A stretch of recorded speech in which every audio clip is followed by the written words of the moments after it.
Welcome to part 2. Due to technical difficulties that for some reason destroyed the previous hangout, so here we are continuing our discussion on the new 40k rules changes. And I believe you can hear me now. So starting the hangout again seemed to have resolved all those issues. Now it'll be in 2 parts, so I'll get twice the advertising revenue. What do you think about that? So, where were we? I believe we were talking about command points, weren't we? That's where we'd got up to. So, adding unique flavour to armies and theming them nice and strongly, hopefully. The bonuses that you would get previously, don't need headphones anymore. The previous bonuses you would get for theming your armies were in the shape of formations, which didn't seem to be that themed entirely. And not all of those were very useful. And they didn't cost any points, though. And now they probably will, like in Age of Sigmar, the battalions cost points, so formations will probably cost points, and they will grant you a certain number of command points, no doubt, and maybe they'll grant you extra abilities that you can then use command points on. Maybe certain generals, if you take a particular general, he'll give you another ability that you can use command points on. Maybe certain units can have an ability that command points can be used on. So it's unlocking probably special abilities for various units and for all the different armies that will be themed and tied in with that particular unit, but they won't have it all the time. So it won't be too overpowered. You'll only be able to do 1 per phase. So I think that's sounding good. It's got potential, but you'd have to see it in action before you know too much about it. Let's see.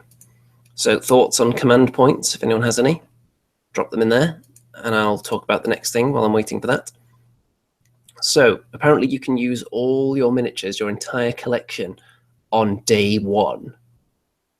Now that's pretty much the same thing that they did with Age of Sigmar, where they released all the war scrolls on the website and on the app for free as soon as the game came out, so you could use all your old armies instantly.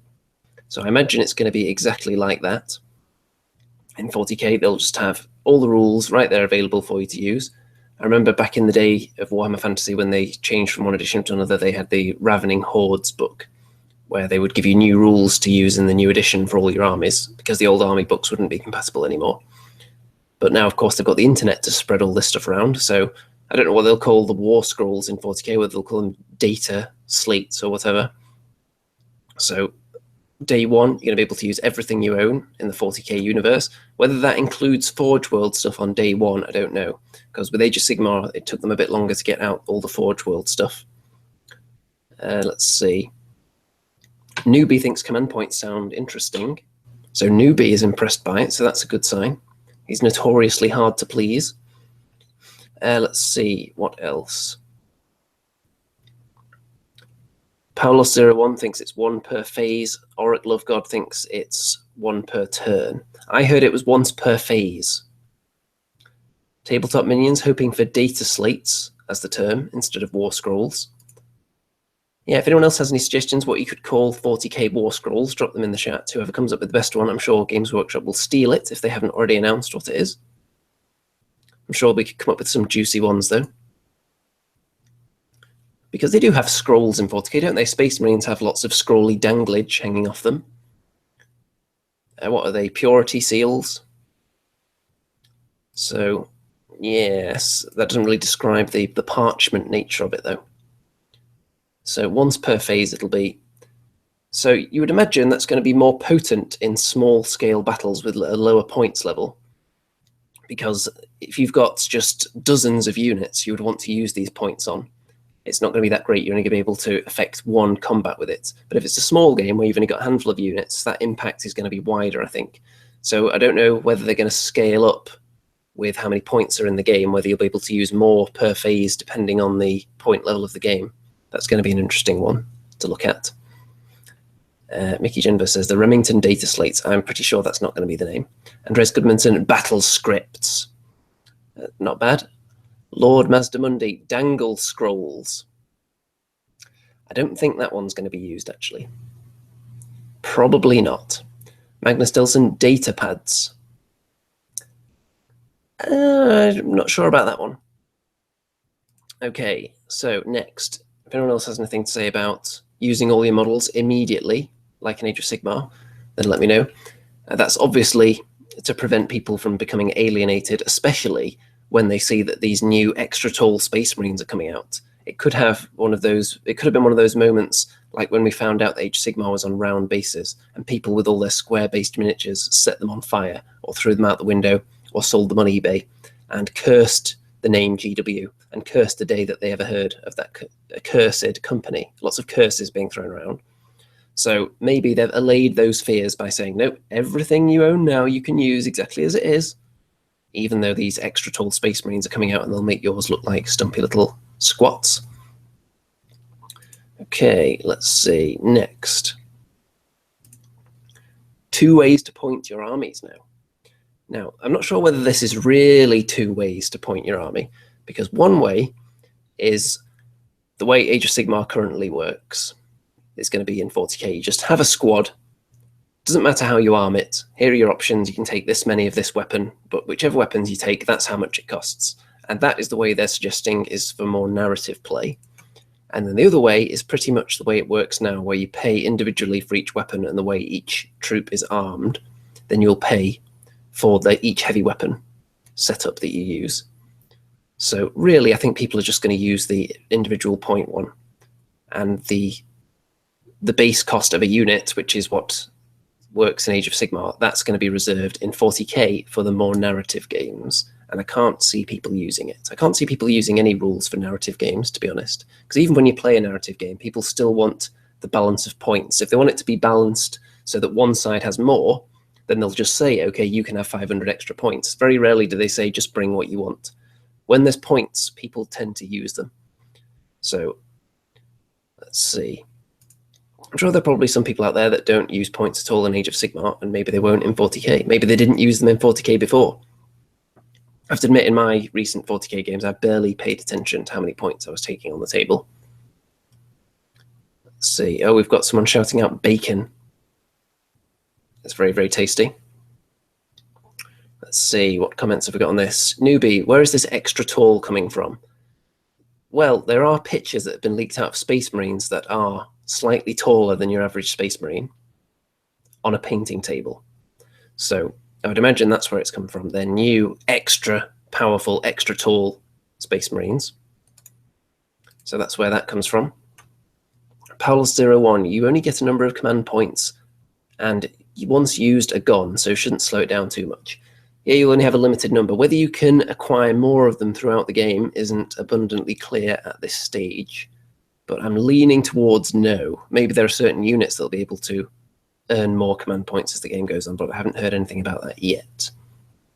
Tabletop minions. No points is pretty rare. I agree, yes. When there are points, people use them.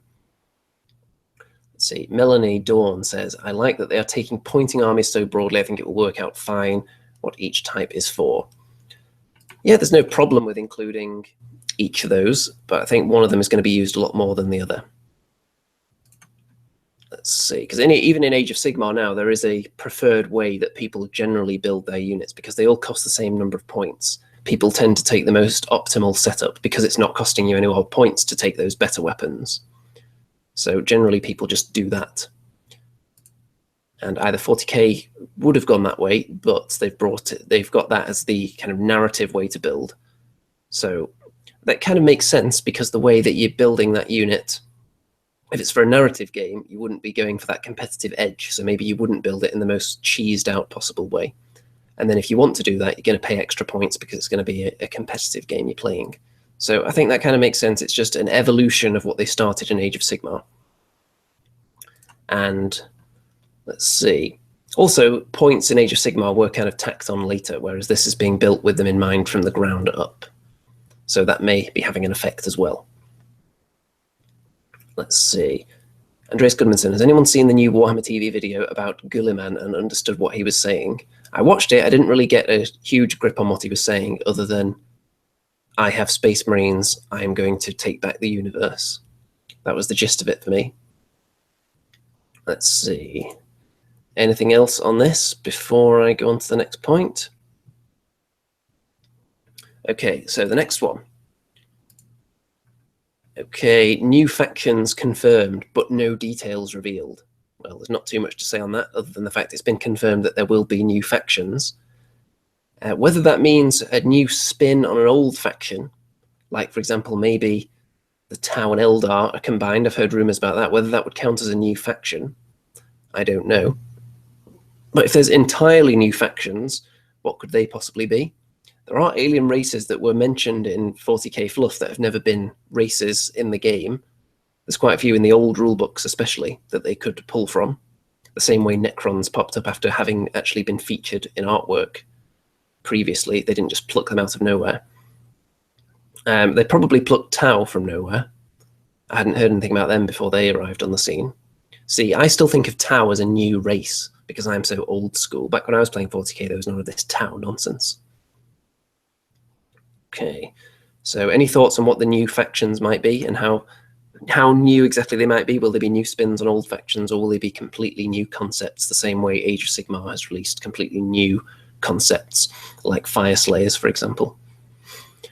Okay, so Robert says reboot of Tyranids. That would be interesting. Do they need a reboot? How old are the models for Tyranids now? Some of them seem to be quite new. They replaced all the hideous old models, even though I did like the old screaming Carnifex with the big claws that everyone hates. The old Tyranid warriors did look kind of comical, though. Let's see. Melanie says, I want to say Kroot were in Rogue Trader. They could have been. That does sound vaguely familiar, actually. Neil Young wants to see Skaven who have evolved into space hamsters. Space hamsters, maybe. Space rodents, though. Mantic have jumped on that before GW, so whether Games Workshop will do it and just completely blow them out the water with amazing-looking miniatures, then who knows. But space rats are a definite one they could go for. Whether that's original enough for them, then we shall see.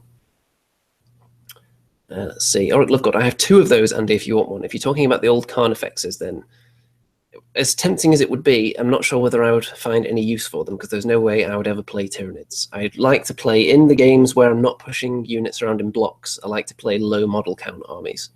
So Tyranids would probably not be for me, unless there's a way to build them where you take nothing but Carnifexes. Might consider it then. Let's see, Kroot and Tau were from a concept sketch from the 80s, so we're about for a long time, says Mickey Jenber. Well, there you go. That's more than I knew. I didn't know Tau were around back then at all. Okay, next. While everyone's speculating on those new factions. Okay, I've got to read this one. Mickey Jenber. Guinea pigs with laser guns on their backs. Already available from Bad Squiddo Games. Yes, if you want to get guinea pigs that are weaponized, and that doesn't mean you're just throwing guinea pigs at people with rabies. This means they actually have rocket launchers strapped to the backs of the guinea pigs. So Bad Squiddo Games is where you want to look for those. I've actually got some somewhere in this room. I don't remember where I've put them, though. I'd never decided what I was going to use them for. Maybe if there's a new 40k faction with space rodents, I'll consider using them there. Robert says, it would be great to see another Space Marine chapter. Would it really? Do they not already have enough Space Marine chapters? I think they do. Okay, so they're using keywords now. And the reasoning was that they gave was to stop unintended synergies from working.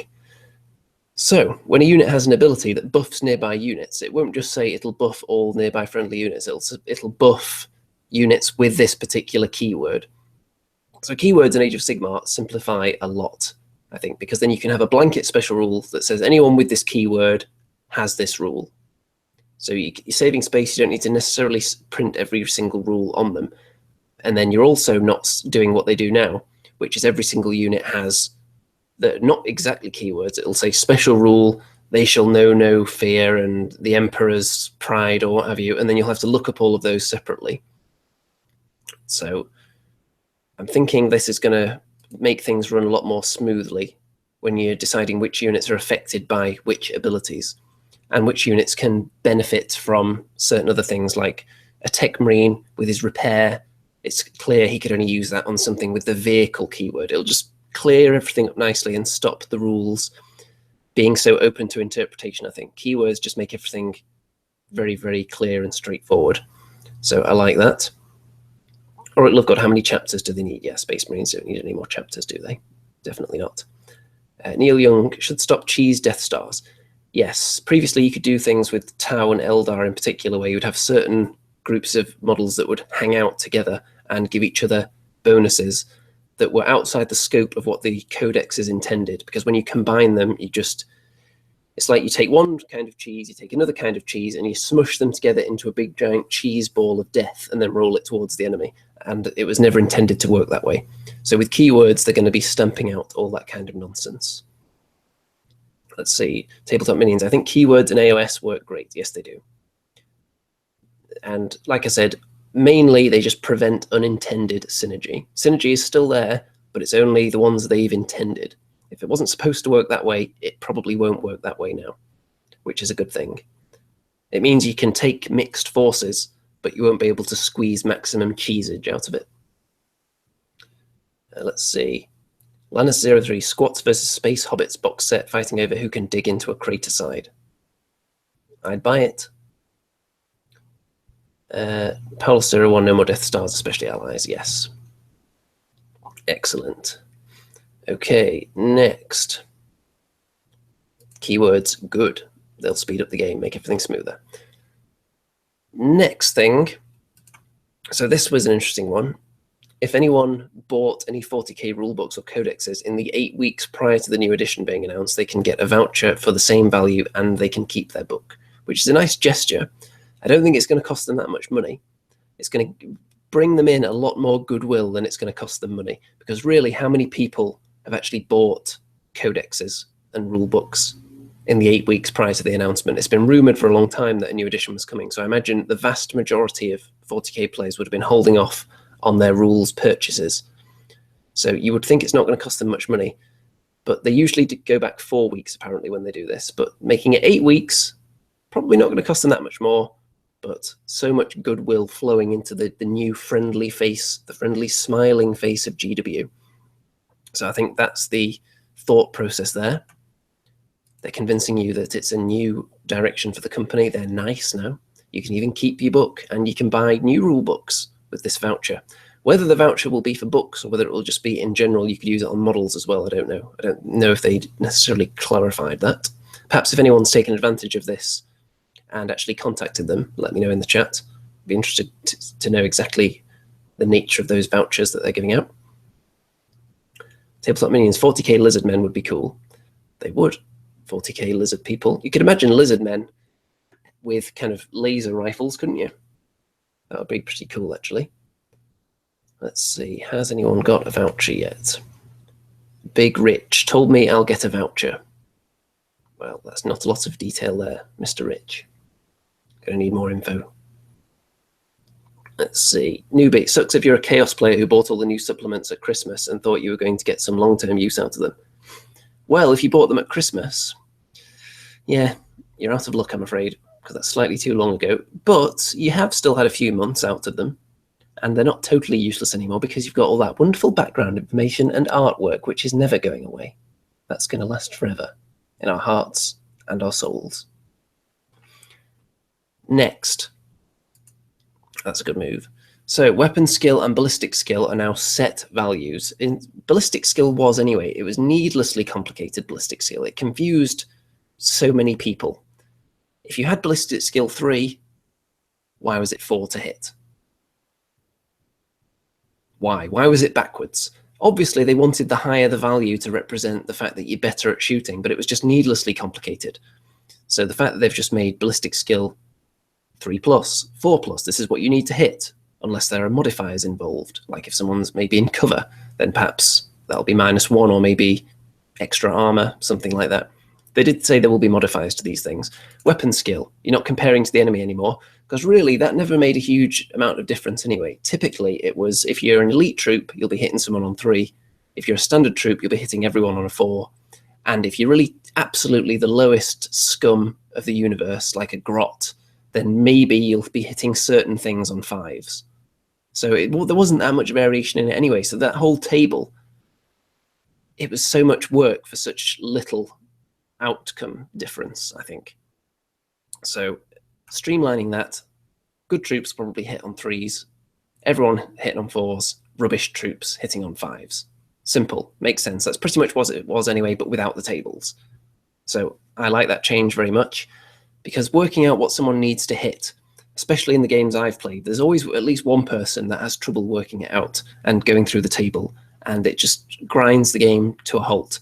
So that should just speed things up endlessly because the stat they need is just right in front of them. Simple. Strength and toughness is staying the same, but that was much easier to work out in the first place because that's just direct. If your strength is 1 better, then the dice roll gets 1 easier. It was easy to work out. Whereas the weapon skill to weapon skill was much more complicated. It was like, if you're better than double, then it's hitting on this, and that was just nonsense. So strength and toughness have stayed the same. And maybe they would have liked to have brought that in line with Age of Sigmar as well and just had a set to wound value.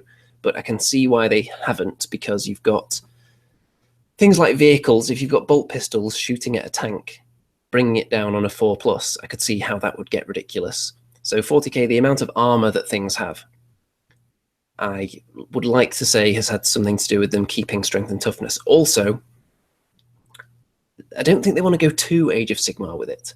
I think maybe the set to wound roll in Age of Sigmar was kind of experimental. And I think maybe when they do Age of Sigmar 2nd edition, they might actually revise that and go to a strength and toughness model.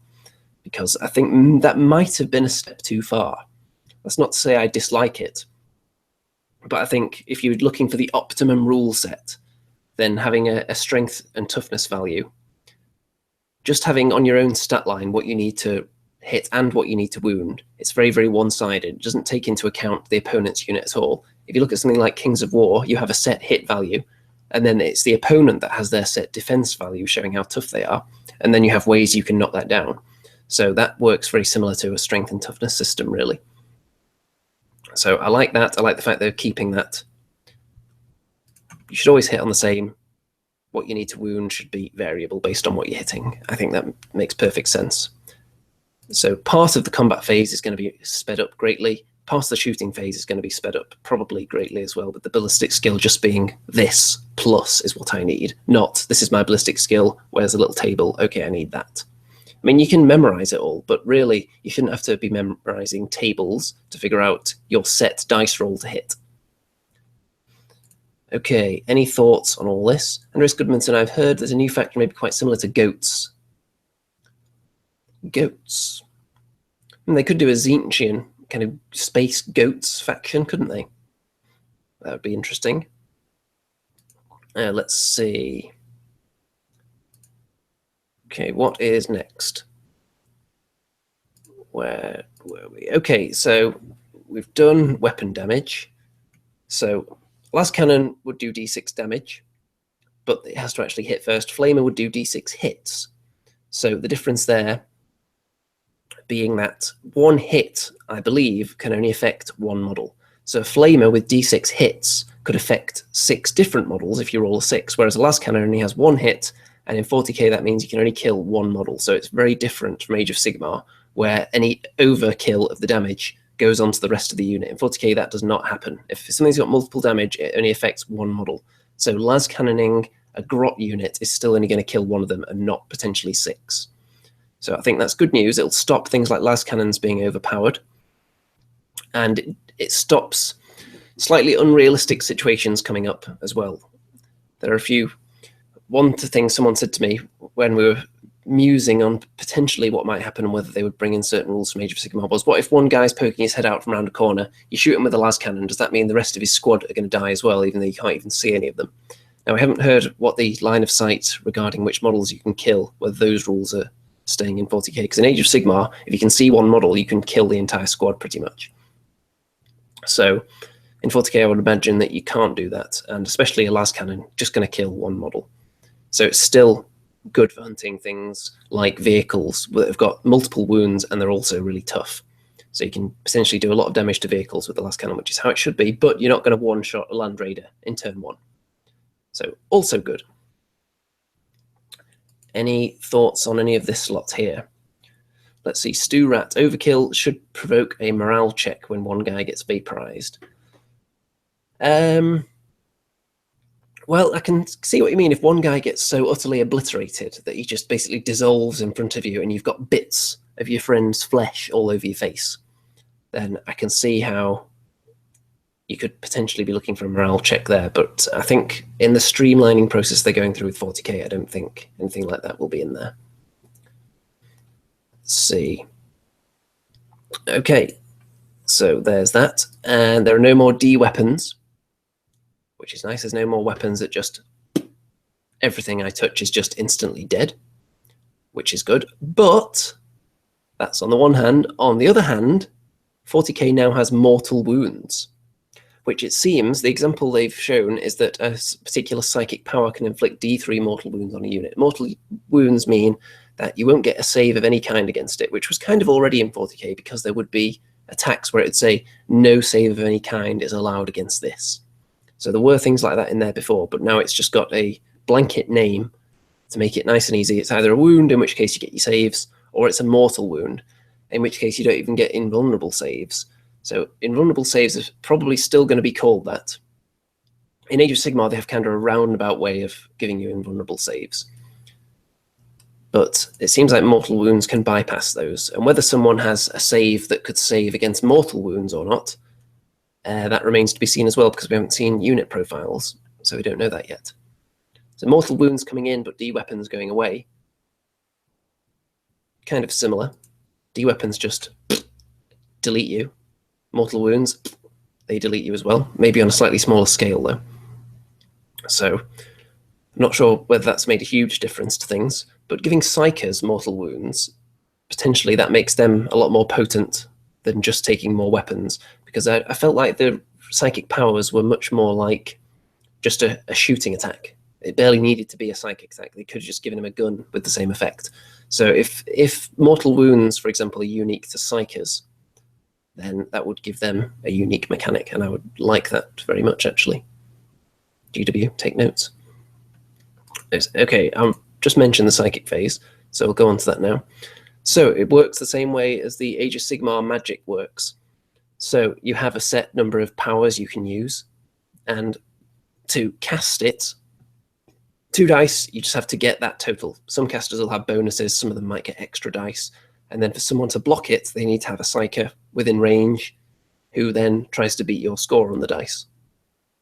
Simple. They said there will be perils of the warp, so I'd imagine if you roll a double 1, then you can get sucked into the warp, or maybe there's a random table with effects on it, which is fun. So that's simple, much more simple than the current psychic phase. They seem to change that each edition and make it more and more convoluted and more of a hideous mess.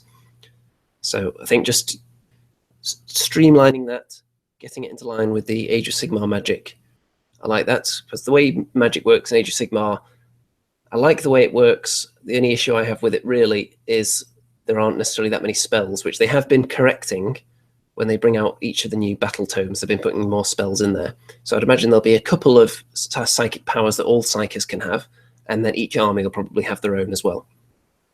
So each caster, probably even, each psyker will have his own powers that are unique to him, I would imagine. So that's going to be quite a nice change, I think. Let's see, any other abilities? Powerless 01, are mortal wounds just for psychic powers? They haven't confirmed that, but the only time I've seen a mortal wound mentioned so far was on one of the new psychic powers. So that's just a connection that I'm drawing there. And I just think it would be cool if mortal wounds was something that was unique to psychic powers. Whether that'll be the case or not, probably not, but you never know. There could be other ways they're dished out. For example, a unit, when it charges into combat, because it's so big and beastly, it just automatically does D3 mortal wounds before the combat even starts. That's the kind of thing they have in Age of Sigmar, so that could come in quite easily. Let's see. Magnus Nilsson, snipers should have mortal wounds too. There's an interesting use of mortal wounds as well. That would make snipers very powerful. Let's see. Okay, next. Apparently, now I don't know if I've got this 100% right, let me know if you know any different, but I think you can retreat from combat now. So you can't get bogged down fighting the enemy for the whole game. Previously, there were certain units that could attack and then run away from combat, but now everyone can run away. But you won't be able to do anything else that turn, so it's like Age of Sigmar. You can run away, but you won't be able to shoot or charge anybody else. And in addition, it sounds like there's a kind of reverse Overwatch now. So the enemy can actually shoot at you as you're running away. So depending who you're fighting, it makes sense though. Because if you're fighting up close against las cannon wielding space marines and you start running away from them, they're just going to pick up their gun and just start shooting you, aren't they? It's logical. So I like that. Being able to run away from combat, it's going to stop combat from being too overpowered, since it's definitely got better with the rules we've heard about so far. And being able to shoot at people who are running away means that's mainly going to benefit, obviously, shooting units, whether they'll be at minus something on their ballistic skill to hit as you're running away. I don't think that's been clarified yet. Let's see. Newbie says, interesting thing on info blurb about using pistols up to 1 inch away. Interesting. Melanie says, hopefully hit and run has some sort of adverse effect to being shot at. Yeah, hopefully some units will have abilities so that they can run away from combat maybe without being shot if a unit's really fast or really stealthy, like ninjas, some kind of Eldar hitty unit, you know, like warp spiders or something that just teleport in and out, so you wouldn't logically be able to shoot at them as they run away. Maybe they're immune to effects of things like that. These are all things they're thinking of, I'm sure, and they'll have assessed all of this and thought which units should have which rules, because apparently this is their most tested version of 40k ever, their most tested game ever, they claim. So we'll see how true that is when it comes out and how robust it is once all the various cheesemongers out there in the community get their greasy mitts on it and start corrupting it in ways they never imagined. We'll see if that is a thing. Let's see. Skeleton flower. I think just moving away from combat while the enemy just stands there and looks at you is kind of silly. Yes, so I like that. I like that you can't hit people in combat as they run away, though, because I think that would overpower close combat. There are a lot of rules in here that benefit combat units. So being able to run away from combat and be shot at is going to benefit shooter units that get locked in combat, but not fighty units that get locked in combat, which I like. So there's balance in this. You can see they give with one hand, take away with another, and hopefully it all just lands right down the middle and all kinds of armies are going to be viable. It's not going to be just a complete spam fest of one kind of thing. And if it is, they have confirmed that they're going to update with a General's Handbook-like supplement once a year and update all the points costs and update the scenarios. So if there is some imbalance, then they can repoint units to account for that. If shooter units are too good, they can just put them all up 50 points. If a particular kind of weapon is too good, up go the points. So you're not going to have to wait for a new codex, which could take years and years if you're not a Space Marine player. So I think that's going to be a good thing, definitely. Stu Rat maybe snapshot at runners, maybe. There's no confirmation of what snapshot would entail, whether it's like it is now where you just hit on a 6 or whether it's minus something to your ballistic skill. Let's see, tabletop minions. Greasy cheesemongers. Yeah, cheesemongers, it does sound like an American snack product, doesn't it? You'd order like a nice box of warm cheesemongers. Sounds pretty tasty, actually. Let's see, Newbie says a lot of people so far have been worried about this new fallback move and leaving combat models out in the open. Maybe they're going to work in some new follow-up moves to help close combat dedicated. Well, I think they've already got enough benefits here. Being able to attack first when they charge is a big one. Potentially having all your charging units attacking first is quite a big deal.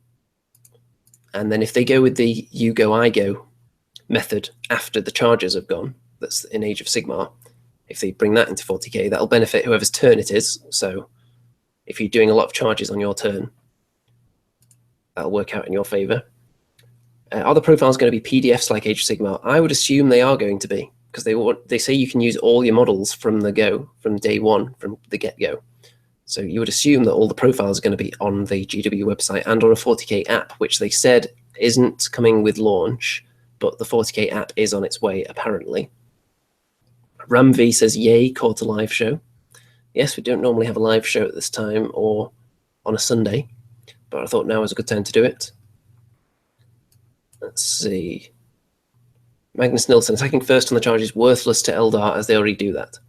Well, I think you have to look at it as a clean slate. You can't see, well, Eldar were always able to attack first on the charge before, so that means it's terrible. Because really, you just have to draw a line in the sand and say this is completely new. Eldar have this benefit. So does everyone else. That doesn't necessarily mean they're better or worse, because they're all going to be totally repointed. They'll have different stat lines. So I don't think you can really say this particular unit was really good before, now it's terrible because its benefit special rule doesn't apply anymore, because it may have something else that means a similar thing. They may get some other bonus in combat that we don't know about. Maybe they'll have a rule, maybe they'll have a command point usage that says you can attack first. We shall see. Let's see. Okay, any other interesting comments to jump on here? If you've got any thoughts on any of these issues that have been raised, drop them in, because I'm going to wrap this one up in a minute.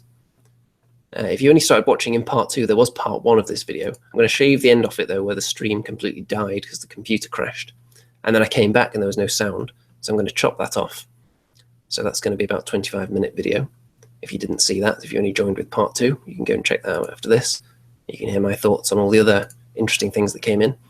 So my overriding feeling is that they want to speed the game up, looking at all this, streamlining it. They've not totally AOSified it completely. It's still very much 40k, if you ask me. They've got certain things in there that are not Age of Sigmarified at all, like strength and toughness still being there. Weapons can only, each hit can only damage one model. And not being able to shoot into combat and out of combat, I don't think you can do that. I'm sure they would have mentioned that by now if that was coming in. So I don't think you can do that. Let's see. Anything else? Newbie. This is a strategy game after all. Eldar should only be attacking with combat specialists who will go first on the charge and do major damage to the enemy. Okay. Any other thoughts? So other than speeding things up, they've really done their utmost to avoid alienating the player base, even though maybe 1 or 2 armies might have gone up in flames by now. Whether any of them are genuine remains to be seen. But they've really gone to great lengths to make sure no one is too cheesed off.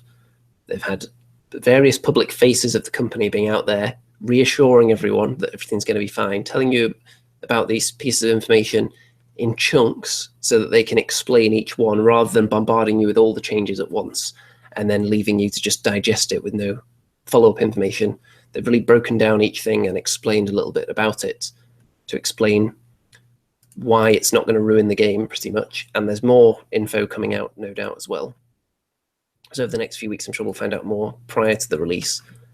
But really, we won't know whether it's all going to work until the game hits. It's all kind of speculation at this point because we would have to see unit stat lines, because it's all very well having the tightest rule set known to man. But if all the units are just terribly balanced against each other, it's going to be a very, very volatile period until they correct that. So we'll have to see when it gets released, won't we? Melanie says, Plastic Aspect Warriors and finally Plastic Sisters, please. That would be very nice. Plastic Sisters of Battle, people have been demanding those for a long time. Whether they actually do it or not, who knows? Let's see. Anything else before we go? I don't think so, so I'll just tell you a little bit about what I was doing today. I played a game of Kings of War, which is going to be a battle report at some point, and I played a game of Dead Zone, which was fun as well. I've got a Dead Zone tournament coming up next week, which I'll be attending, so that's going to be fun. I wanted to get a practice game in first. And hobby-wise, I'm working on Totally Not Squat, Totally Caradron Overlords, which I've spent quite a lot of money on so far. And I hope it's going to be worth it. They're a lot of fun to assemble. Hopefully they're going to be just as much fun to paint, because I've got quite a lot to get through. Got a lot of these little guys that are totally not squats with chain guns, I promise. Look at that. Tasty. Right, time to wrap this one up, I think. I'm not sure what videos are going to be coming up over the next week. Probably that Kings of War battle report, maybe something else as well. So the next video guaranteed. I might do another video like this next weekend, depending whether any interesting news pops up. Doesn't necessarily have to be 40k related for this show. And then, of course, there'll be the Andy and Rim show in just over a week's time. So that's going to be fun, because they've also just announced that Age of Sigmar is coming out with a skirmish version of the rules. So a handful of models in Age of Sigmar. That's going to be interesting to look at. That's all they've revealed on it so far, so maybe more info will have popped up over the next week that we'll be able to discuss on there. Okay, time to wrap this one up. Andreas Goodmanson says, I think 8th edition will come very soon, because from the time they stop selling the rules till the new edition, no new players will join. Yes, they don't want downtime, do they? Generally, they don't like to give you too much warning of things coming out, so I imagine it will be quite soon. Okay. Let's stop this live show in its tracks then. I'm definitely going to chop off the end of episode 1 because that was just a horrible, mangled mess. So thanks for everyone that jumped from the first show to the second one. And thanks to everyone else who joined for the second one and will then go and watch part 1 afterwards. Don't forget to check out all the links in the video description, because they're all very, very exciting. Don't forget to join the Facebook group, which is a constant fountain of wisdom and knowledge. And if you want to learn about what I'm doing and post maybe what you're working on, then feel free. If there are any talking points that you would like to see brought up in a video like this, any topics you want to see covered, you can post there as well and get the community's thoughts on it. And if there's enough demand for a show on it and I have enough knowledge inside my brain on that particular topic, then maybe there will be a show. Okay, Paulus01, heard end of May for pre-order. Well, that's not very long then, is it? Only a month. So, time to go, ladies and gentlemen. Thanks for joining me, and I will catch you all next time, unless I accidentally burn my house down by setting fire to another Space Marine or two. Goodbye.